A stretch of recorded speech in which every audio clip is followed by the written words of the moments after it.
Hi everyone, I'm back at you with another video. This time it's the Trumpeter 1/700 scale battleship HMS Warspite in 1942. The Trumpeter brand delivers a nice consistent middle of the road quality that's good for intermediately skilled model shipbuilders. I wanted to do something different, so I went all out and bought this aftermarket detail set for twice the price of the original model. The first thing I built was the hull, which comes in two halves so the model can be built in full hull or waterline configuration. When I started working on the photo etch parts for the deck and hull, my hands were out of frame basically the entire time, so let me quickly summarize the experience.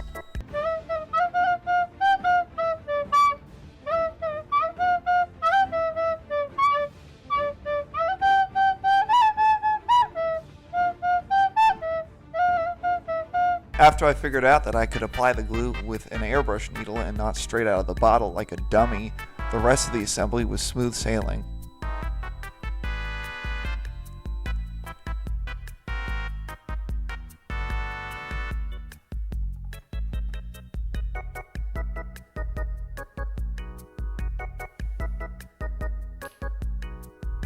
Then it was time for a coat of primer and some weld lines. The molding on the hull has good horizontal lines, so I'll just add these vertical segments.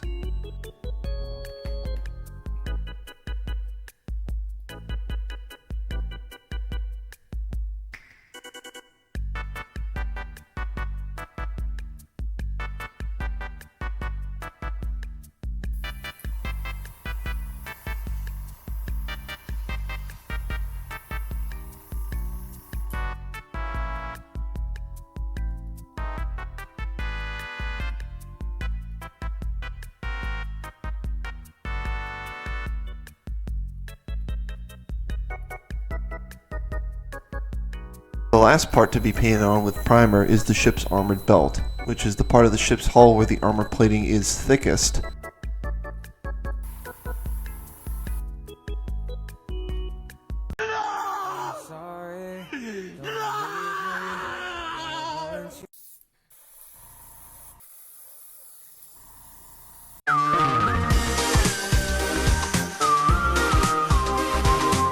The next phase in the assembly is to build the primary, secondary, and anti-aircraft guns. The ship's main armament of 8 15-inch guns and 4 twin turrets goes together first.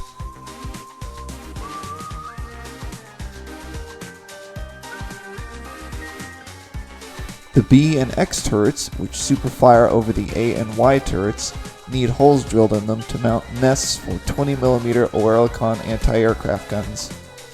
These replace the original quad half-inch Vickers machine guns during the ship's visit to the Puget Sound Naval Shipyard in early 1942. The guns themselves are darn near microscopic, so I'll put them on absolutely last.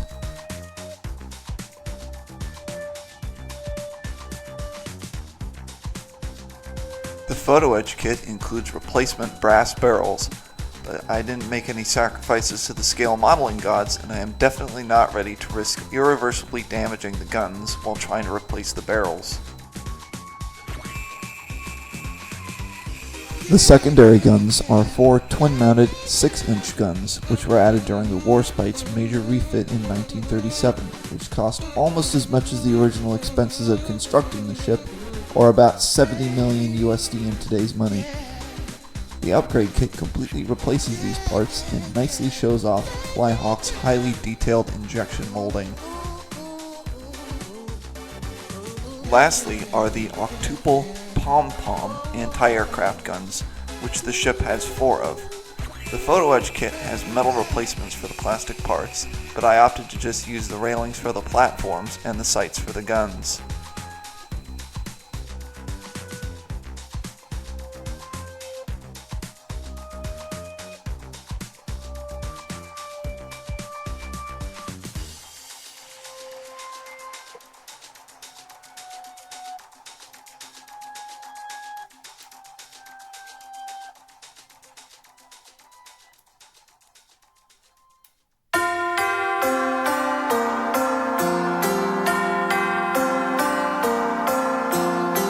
The next phase is where I begin to assemble the ship's superstructure, starting with the command bridge.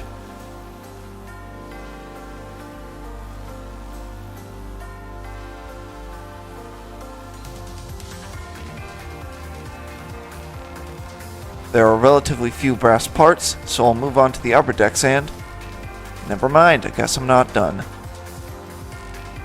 The design of the command bridge is one of the big differences between ships of the Queen Elizabeth class that emerged with their modernization.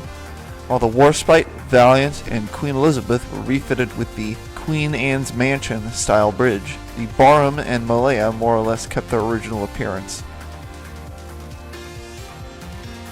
This is where I get to one of my biggest gripes with this kit, the Oerlikons. Flyhawk has the ability to injection mold them.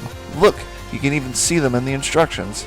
Oh, we were right there, man! No, instead they have to make them in 3 tiny, easily lost, and difficult to assemble metal parts. Whatever, it's fine, I'll just use the plastic ones. The last part of the bridge assembly is this metal mast with all of these metal parts. These are parts that, again, could be plastic, but Flyhawk forces you to fold these tiny, paper-thin, fragile parts that fly off when you breathe on them too hard because you put them on 2 milliseconds too late and the glue turned into a glob that you now have to pry off. And did I mention that the kit has 0 spares? If you screw something up, it's just gone because a lot of the stuff I'm putting together now doesn't have any plastic counterparts in the original kit.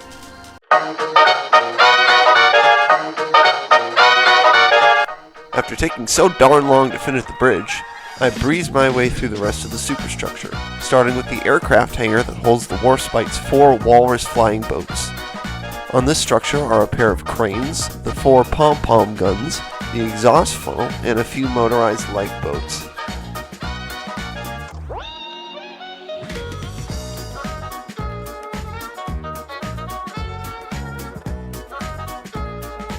I finished up the rest of the assembly and began painting.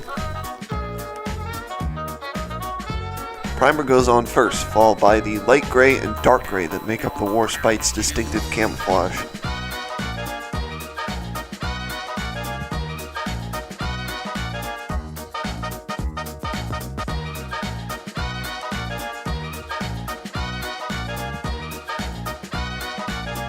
I chose to paint the ship's underside gray, which was a common anti-fouling paint color on Royal Navy ships, most notably on HMS Hood.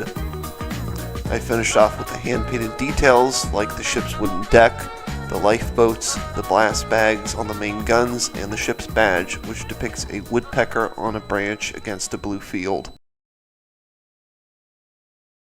HMS Warspite, one of the 5 Queen Elizabeth class fast battleships, was laid down as part of the escalating Anglo-German naval arms race that preceded World War I. She was laid down in 1912 at His Majesty's Naval Base in Devonport, launched in 1913, and completed in 1915.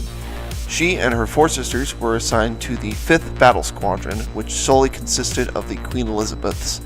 During a training exercise, Warspite collided with her sister, HMS Barham. The ships outpaced the other battleships of the Royal Navy, but still lagged behind the battlecruisers. During the knockdown, drag-out dreadnought battle of the century, Jutland, Warspite and her sisters joined the battlecruiser squadron under command of Vice Admiral David Beatty. During the battlecruiser action, Warspite was hit by a plunging shot that jammed her rudder and caused her to begin moving in circles, drawing the German fire away from the badly damaged HMS Warrior. Warspite was forced to depart for repairs, and on her way home she tried to ram a surface German U-boat. She collided with her sister ship HMS Valiant and later escorted the German High Seas Fleet to the British Navy's base in Scapa Flow, following the German surrender. In between the wars, Warspite underwent a massive refit that transformed her into a basically new ship. In 1937, when she was completed, she joined the Mediterranean Fleet, relieving HMS Barham as the flagship. Warspite rejoined the home fleet in 1940, following German submariner Gunther Prien's sinking of the HMS Royal Oak inside Scapa Flow. The Warspite would be deployed again during the invasions of Denmark and Norway, where she harassed German destroyers at Narvik.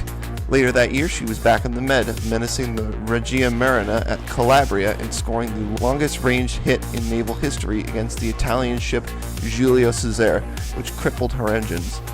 During the Battle of Cape Matapan in 1941, Warspite engaged and helped sink the Italian cruisers Pola, Fiume, and Zara. During the Battle of Crete later that year, she survived a hit from a 500-pound bomb, but was sent to the Puget Sound Naval Shipyard for repair and a minor refit. After that, she went to the Indian Ocean to protect British convoys from the Japanese, then headed back to the Med one final time as a gunnery platform to support the Allied invasion of Italy. In early 1944, she survived 2 hits from German radio-controlled guided bombs and was put out of action while she underwent repairs in Scotland. She was back in action for the invasion of France, firing the opening salvo against German coastal fortifications to make way for the D-Day landings. She expended all of her ammunition twice and then wore out her gun barrels. She fired her last shot in November of the same year. She was decommissioned in 1947 and sent for the breakers, but broke free while under tow and ran aground in Cape Prussia. The Brits were forced to scrap her on the spot.